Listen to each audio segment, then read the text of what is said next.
सबसे बुद्धिमान वह स्त्री है जो यह जानती है कि उसे कुछ नहीं मालूम।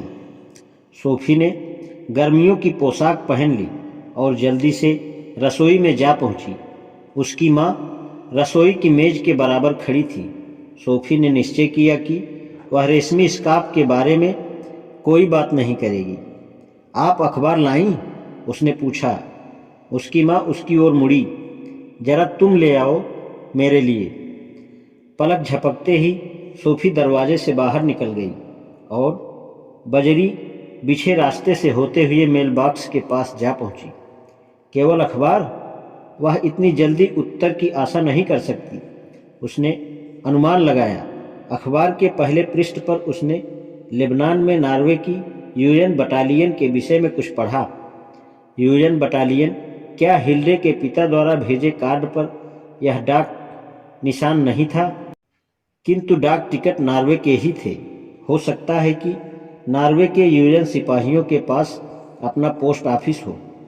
आजकल अखबार में तुम्हारी रुचि बहुत बढ़ती जा रही है, उसकी माँ ने सोफी के रसोई घर में लौटने पर बड़े रूखे स्वर में कहा।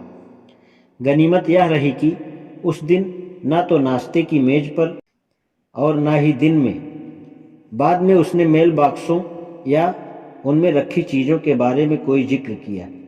जब वह खरीदारी के लिए निकल गई तो सोफी नियति वाले अपने पत्र को अपने साथ माद में ले गई।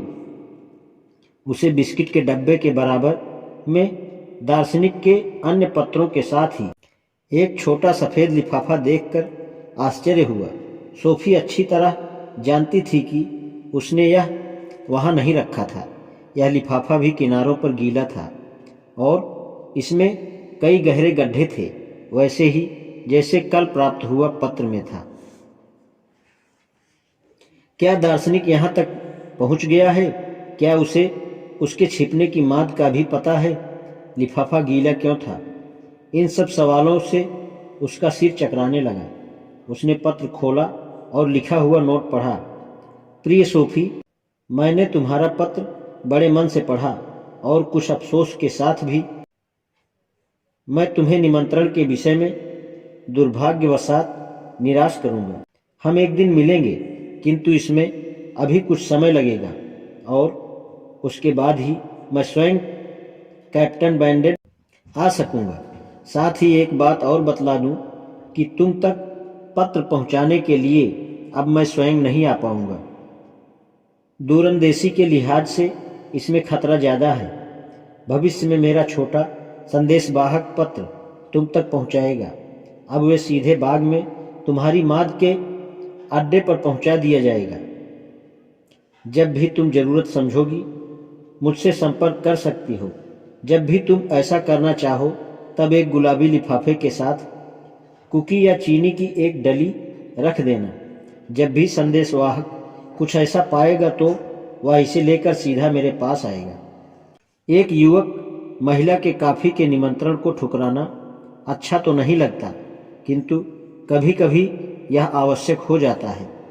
यदि तुम्हें कहीं कोई लाल रेशमी स्कार्फ मिले तो उसका ध्यान रखना। कभी कभी व्यक्तिगत चीज़ें इधर उधर गड्ढमड्ढ हो जाती हैं, खास तौर पर स्कूल या ऐसी ही जगहों पर, और यह दर्शन शास्त्र का स्कूल है। तुम्हारा एल्बर्टो नॉक्स। सोफी अब लगभग 15 वर्षों की हो गई है और अपनी इस छोटी आयु में उसने बहुत सारे पत्र प्राप्त किए हैं, कम से कम क्रिसमस के और जन्मदिन के। किंतु अब तक मिले पत्रों में यह पत्र सबसे अजीब था। इस पर कोई डाक मुहर नहीं थी। इसे मेल बॉक्स तक में नहीं डाला गया था। यह तो सीधे सीधे पुरानी बाढ़ से सोफी के प्रिय अड्डे पर पहुंचा दिया गया था और बसंत के सूखे मौसम में भी इसके किनारों का गीला होना इसे सबसे अजीबोगरीब बना रहा था। और सबसे विचित्र चीज तो रेशमी स्कार्फ था। निश्चय ही दार्शनिक का कोई और भी शिष्य होगा, यही बात है। और इस अन्य शिष्य का लाल रेशमी स्कार्फ खो गया होगा, किंतु वह इसे सोफी के बिस्तर के नीचे कैसे खो सकती है?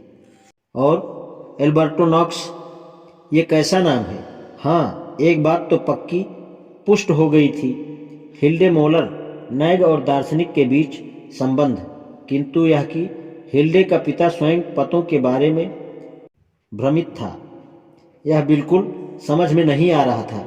सोफी बैठ गई और देर तक सोचती रही कि उन दोनों के बीच यानी उसके और हिल्डे के बीच क्या संबंध संभव है। आखिर में उसने यह सब सोचना छोड़ दिया। उसकी समझ में कुछ नहीं आ रहा था। दार्शनिक ने लिखा था कि एक दिन वह दार्शनिक से मिलेगी, शायद वह हिल्डे से भी मिले। उसने पत्र को उलटकर दूसरी ओर देखा। उसने अब देखा कि पीछे की ओर भी कुछ वाक्य लिखे हुए हैं। आज इतना ही।